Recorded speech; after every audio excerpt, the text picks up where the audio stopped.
Oh, there you are. I had no idea you were watching me. How's your day going? I hope you're doing good. We just got done with our 4-hour boot camp, and I thought I would share a thing or two with you. So I'm going to be sharing with you just a few ideas here, a few ideas regarding these mnemonics. I did a video for the mnemonics based on the 5th edition, and I haven't done one based on your favorite book, PMBOK Guide 6th edition. All right, so why don't we get into some mnemonics? I covered a little bit of this last night, but I know a lot of you missed it. So I'm going to be sharing with you my ridiculous mnemonics for the PMBOK Guide 6th edition. Okay, so let's jump straight into it. 49 processes of project management. It's not easy to stick in your brain, is it? Because it's not easy to stick in your brain, you need to make it fun with mnemonics.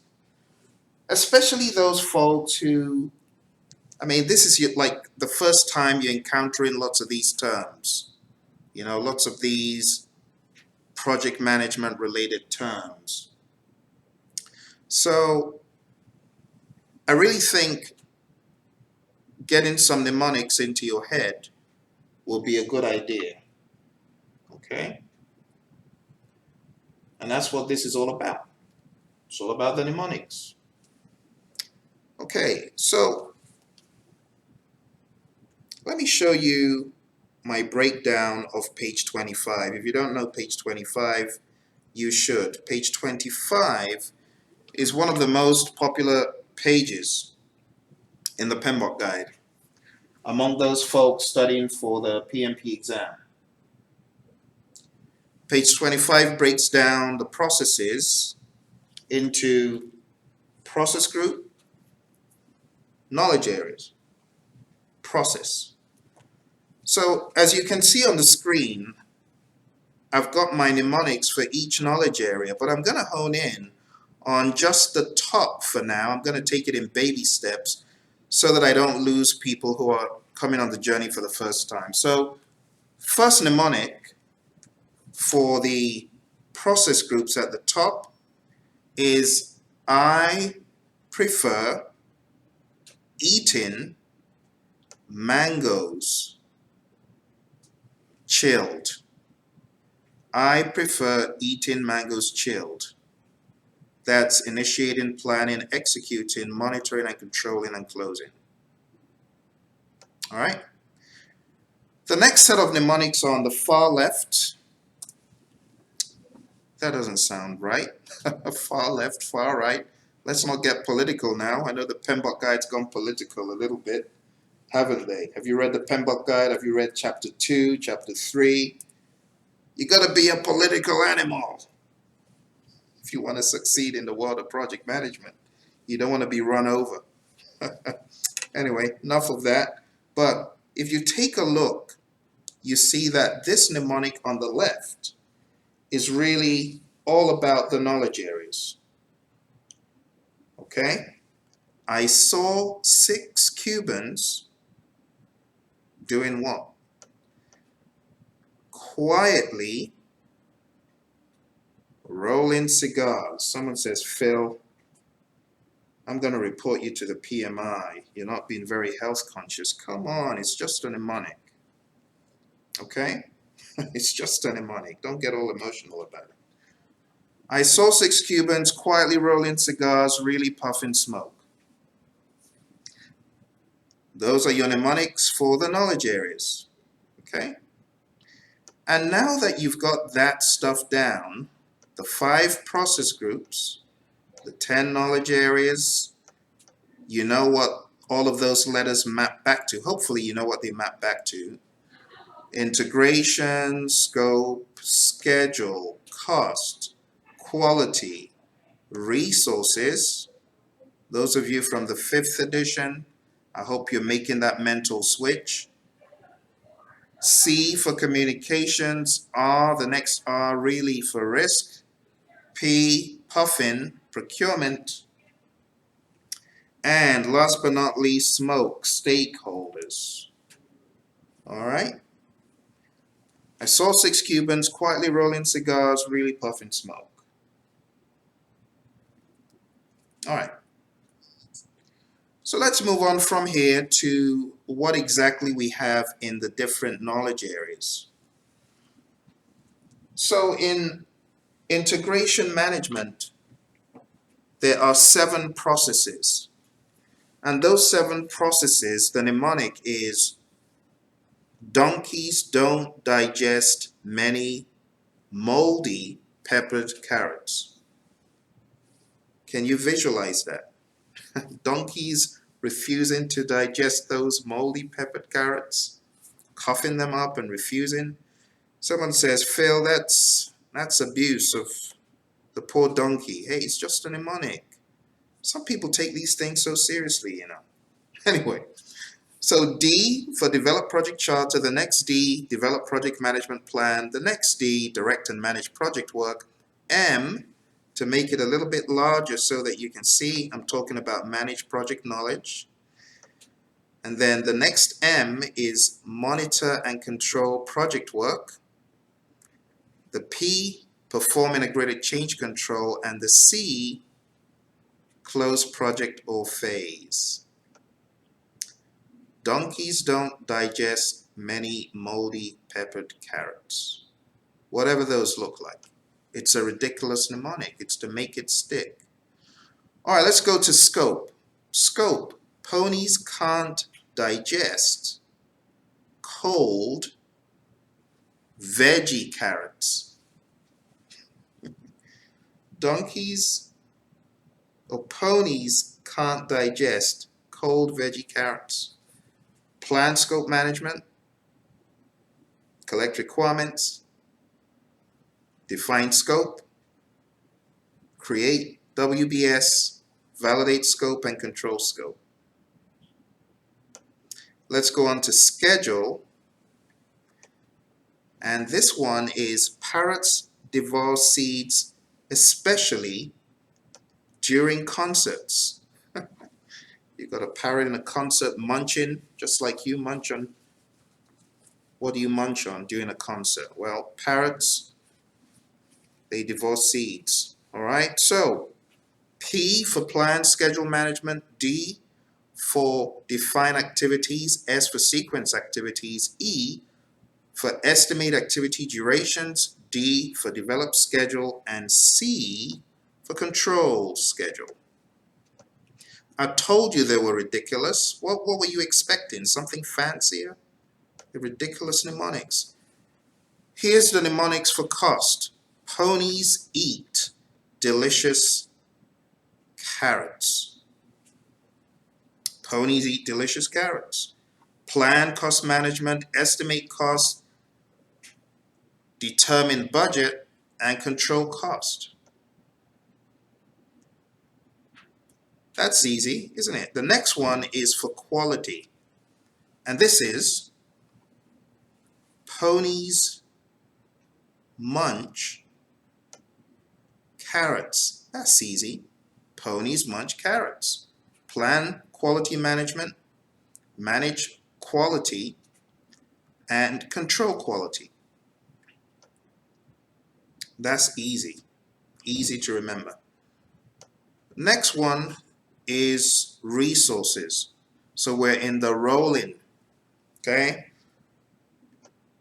So what do we have in resource management? We have Pete Edwards, always devours mangoes constantly. I know there must be a Pete Edwards. Maybe you do, maybe you don't.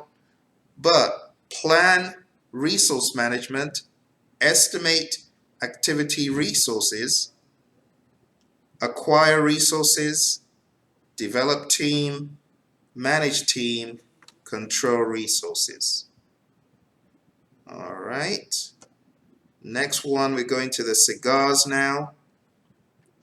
And this takes us into communications. Communications is very, very straightforward, lean and mean in the PMBOK Guide 6th edition. And it's just ponies munch mangoes. Plan communications management, manage communications, monitor communications. So if my trivializing the PMBOK Guide is aggravating you, I apologize. Maybe I don't. Hey, we gotta make fun of this stuff to make it stick. It's a big book. It's bulky. It can get nasty. So we gotta make it fun to make it stick. That's why I'm doing this stuff for you. So I hope you are enjoying my clowning around with the guide. It's a big book.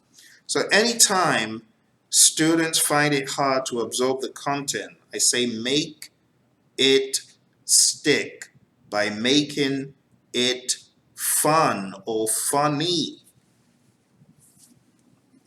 Make it fun for yourself. You know? In the past, I've had someone say, Phil, this is very serious information. You shouldn't make it so trivial. People won't take you seriously. I tell such people, get a life. It's a book, it's a standard. Make it fun and it will stick. You know, one of the problems that people have with the PMBOK Guide is not making it real and therefore not making it stick. You got to make it real. So outside of making it fun, make it real. Have you developed a project charter before? How can it be real to you? But can you channel the information in the PMBOK Guide and create a story in your head as to what the PMI is really trying to convey? If you can, it's going to stick. If you can get a story, I call them PM stories, project manager stories. For example, in my world, let's use identify stakeholders. I was sitting at my desk, working, doing my project, and I just heard through the speaker, the telecom coming from another office, who the heck is Phil? I don't care who this Phil is. He hasn't even come to tell me about his project. Lo and behold, there was a new stakeholder that I wasn't aware of. And it was a key stakeholder that had replaced the key stakeholder I was used to seeing. And I'd seen this guy in the corridor. I had no idea that this stakeholder was the boss. He was now the Don. He was the new sheriff. And I just passed by him and kind of look at him and move on my way. And this was about 18 years ago before I realized that, hey, you might want to look into who your stakeholders are by taking stock of these people that can affect your project by asking the right questions. I didn't ask my boss any questions. I didn't ask who was who. I just went about my business, not knowing that this stakeholder who we were really doing the project for was the new person who had taken over Anita's office. Little did I know, Anita was no longer the sheriff. It was him. And I hadn't paid him the respect or accorded him the respect. So that's a lesson to me in identifying stakeholders. So very quickly I had to make amends, by gaining trust with that stakeholder. For you, it might be another story. How about making the PMBOK Guide real to you? Let's talk about another user story from my life, and I've got so many user stories. I call them PM stories, but they're stories of me as a user using the guide. So I think about myself as a user of the PMBOK Guide, but I call it PM story just so that we don't confuse it with what actually we do in the world of Agile. But I call it a PM story. Another one, I was sitting down having a meeting with one of my stakeholders out of Ohio.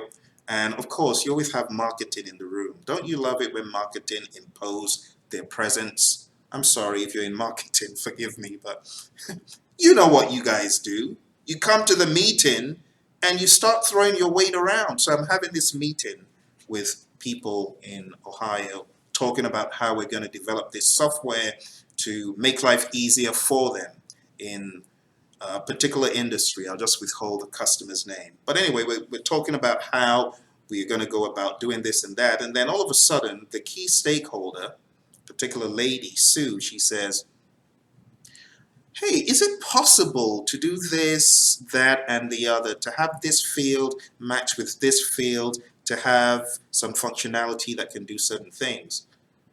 That is a recipe for disaster, because that's a change request right there. And we have the coders, just a few present in the room. They haven't even spoken a word. And all of a sudden, this marketing, let's call him a marketing guru, stands up abruptly and says, surely we can do that in a day. I'm like, sit down, you fool, you've not even taken account of what we are doing right now. How can you throw us under the bus by saying we can provide that functionality in a day? And he went off, he had a way he would march around the room like a lord saying, we can do this, we can do that. I'm like, no, you can't. So in my mind, that's a recipe for disaster. That is Mr. Gold Plater right there. So I had to shut him down. But before I could shut him down, here's the good news. A customer shut him down. Because the customer said, Phil, I'm getting too many emails from your people. Can you just be the one face to the customer? So that took care of that gold plating problem, making empty promises in the middle of a meeting. So I don't know, however you can make the PMBOK guide real to you. Have you been in instances where you have had to control the schedule? I have. A project I worked on, this overzealous project manager, again, promised everything under the sun for almost nothing. And when I say nothing, I'm talking about time frame. Oh, we can do that in a week. No, it ended up taking him a month. And guess who paid for it? He did, with overtime. So all of these processes in the PMBOK guide, make them real to you. If you can visualize and think of when you have been in every one of the 49, create a PM story for yourself and anchor that story back to the process, it's going to make more sense. You're going to understand why you're using earned value analysis. You're going to understand why you're using product analysis, variance analysis, some sort of data representation, affinity diagrams. If you can put yourself in the process, based on your experience, right? If you can, I think you really have a blast with this information. But anyway, let's go back to the area that I was showing you guys. So we were about to talk a little bit about risk. So I think we're on to the really, right? So risk is big. It's got seven processes, as you can see. And my little trick to memorizing those 7 processes would be to use the mnemonic. Ponies in Peru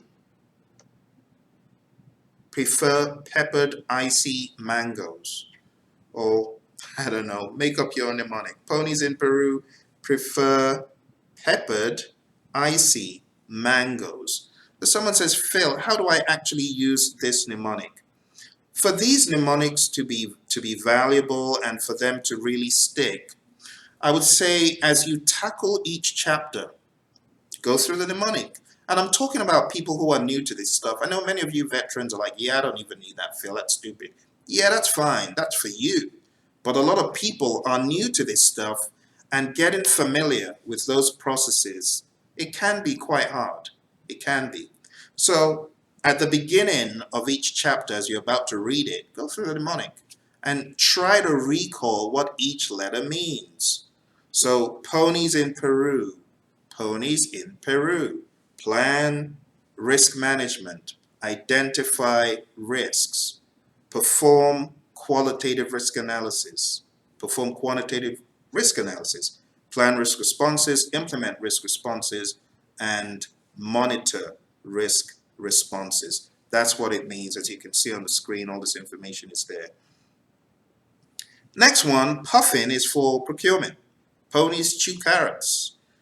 That's easy. Ponies chew carrots. Plan procurement management, conduct procurement, control procurement. Last but not least, we have smoke, stakeholders. Okay, I prefer munching mangoes. I identify stakeholders. Prefer planned stakeholder engagement, munching manage stakeholder engagement, and mangoes monitor stakeholder engagement. And with that, we have come to almost the conclusion of what I've been talking about. Our ridiculous mnemonics for the PMBOK Guide 6th edition. Before we go on, I want to show you a few more important things that you can use to get a good grasp of this information.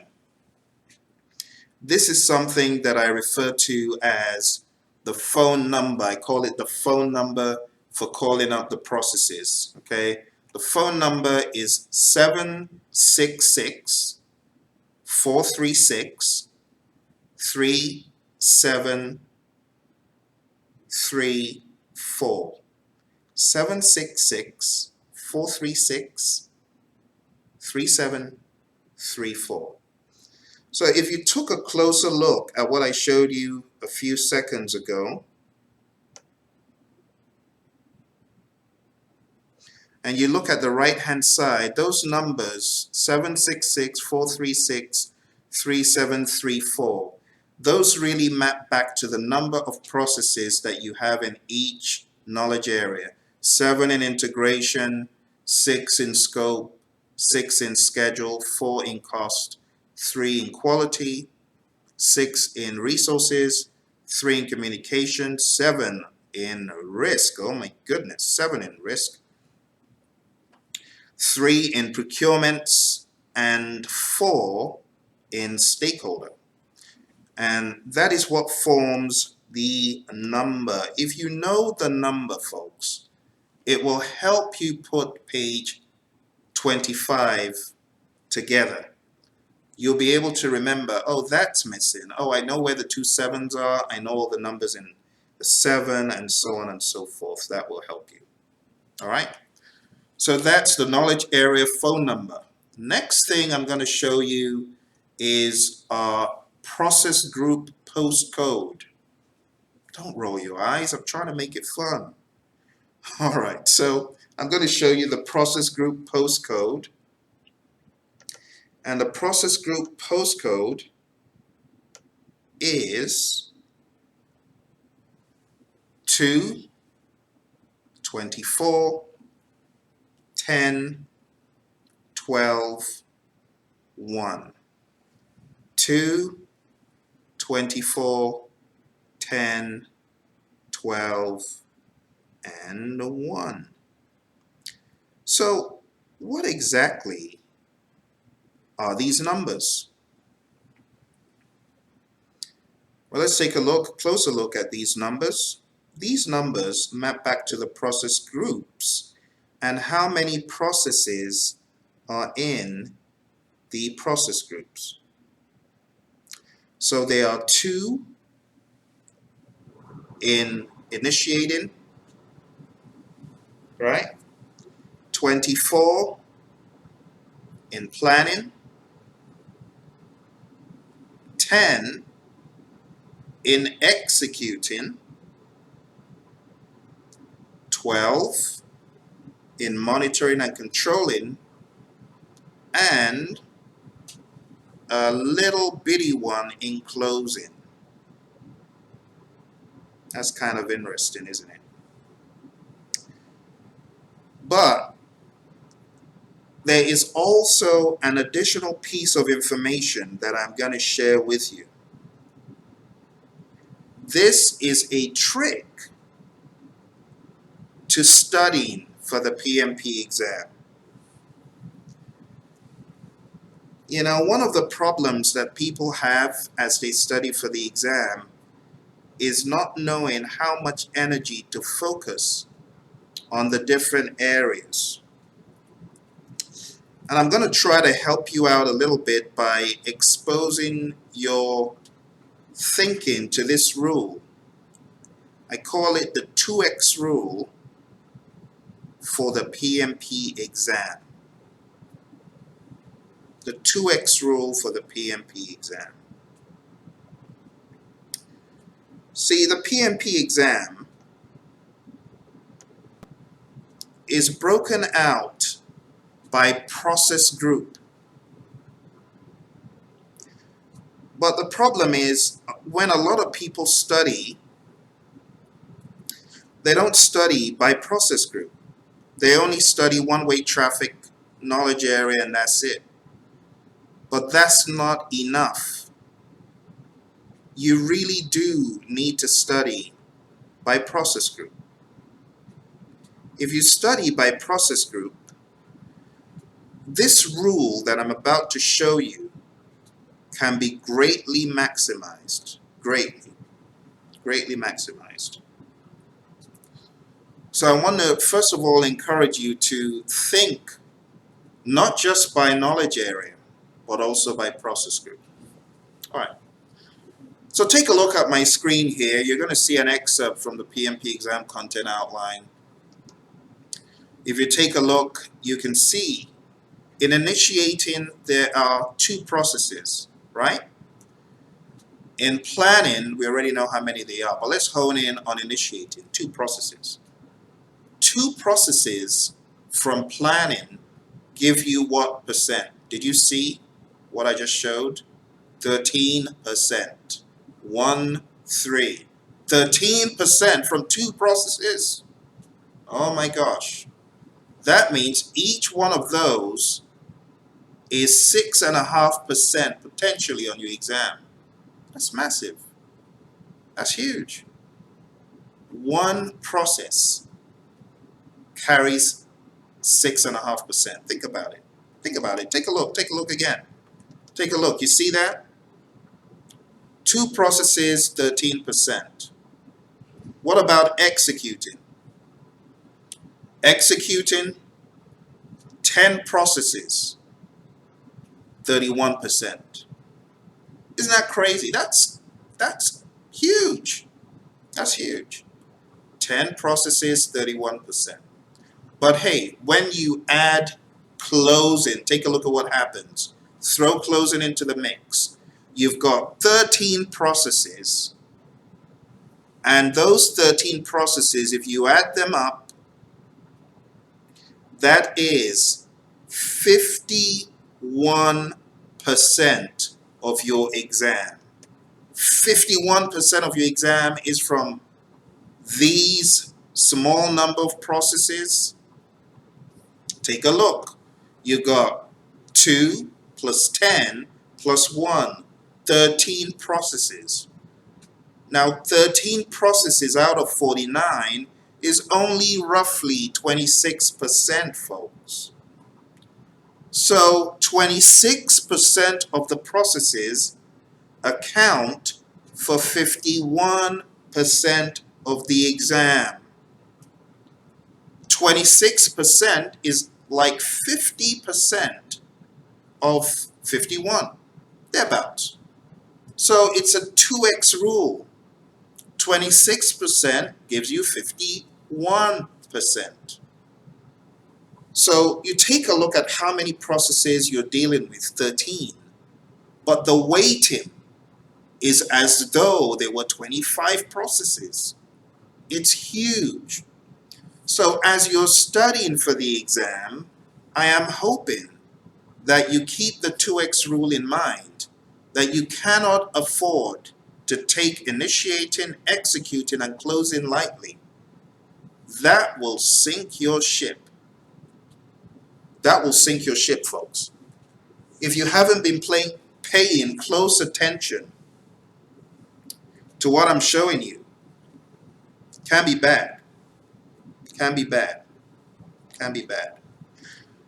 All right, I'm going to read a few of these messages from some of my friends here. G. Hagen says, hey Phil, I'm making memory places for everything. That's the way to go. Thank you.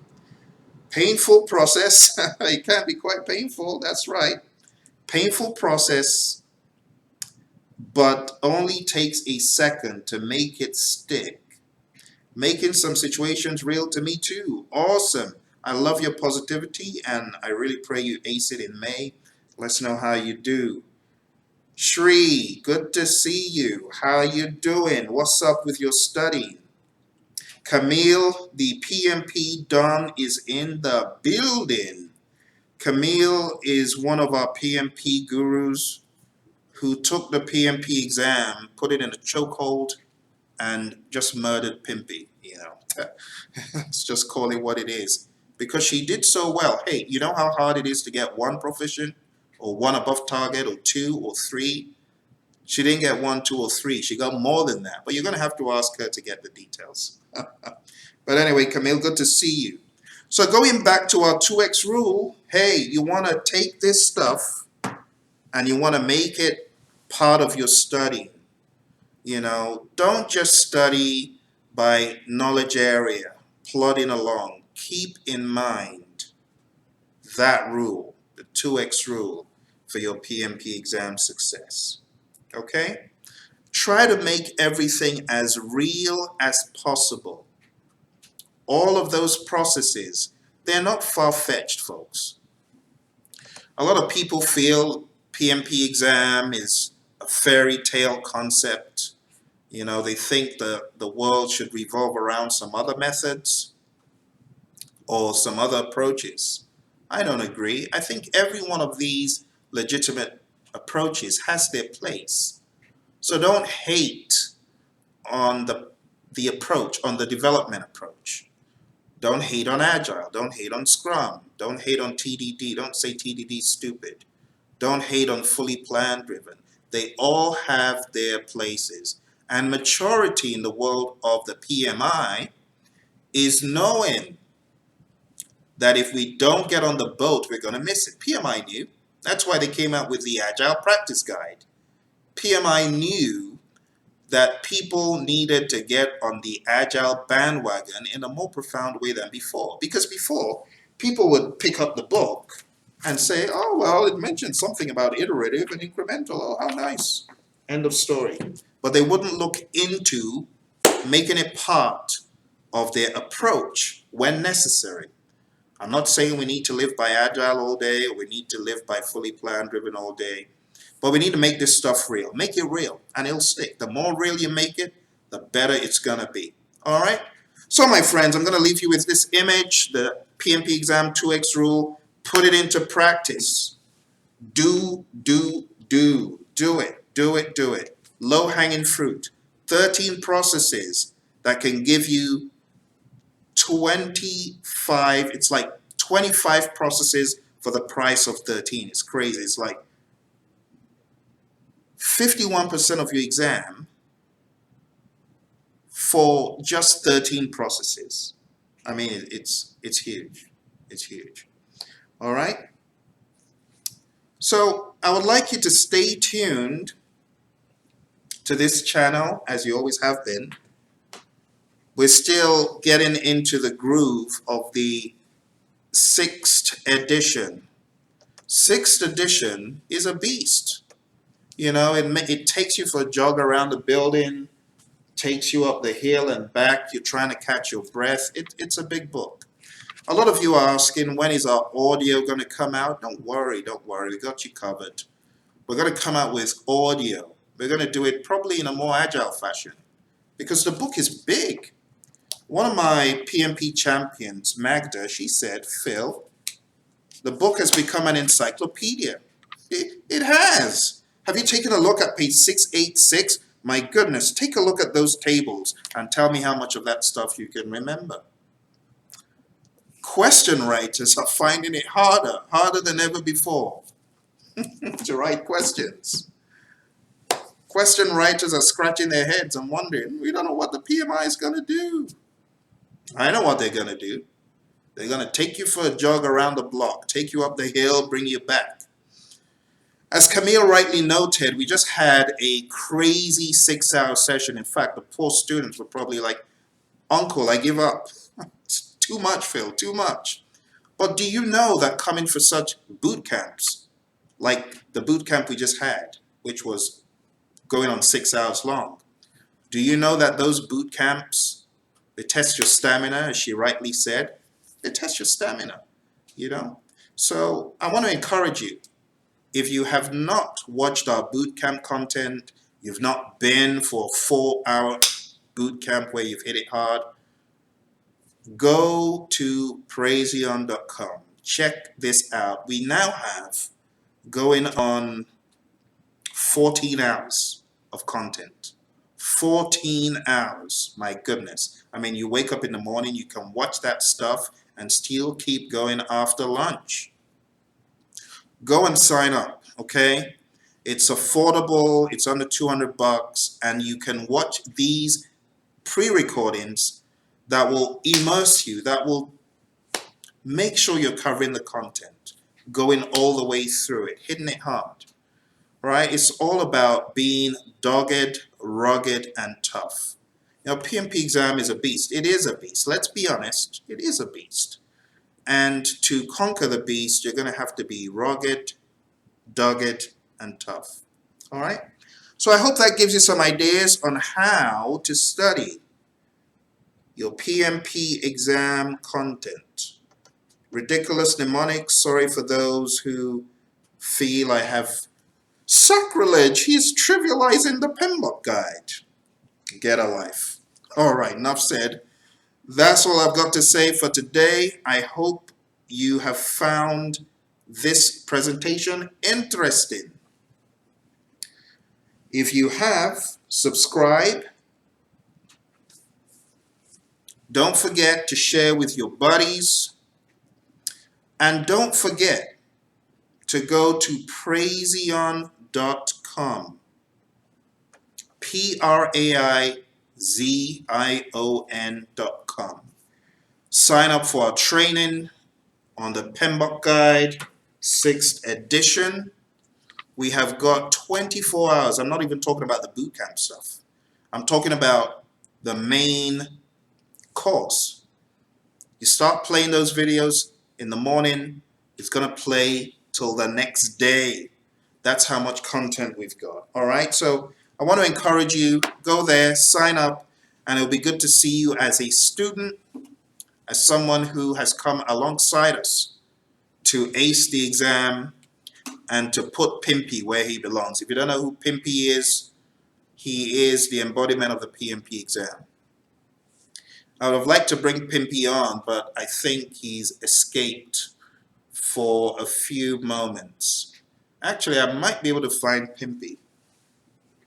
It's been a long time you saw him, right? Maybe on my next video, I'll bring PMP in and he'll say a few things to you. You'll know why we want to take care of him. Take care of him. We want to be the hitmen that take care of PMP. All right, PMP is just a fictitious PMP exam figure. So that high, but go watch some of my old videos, you'll see PMP. All right, folks, thank you very much, and I look forward to speaking to you again, hopefully very soon. Bye for now. Have a great rest.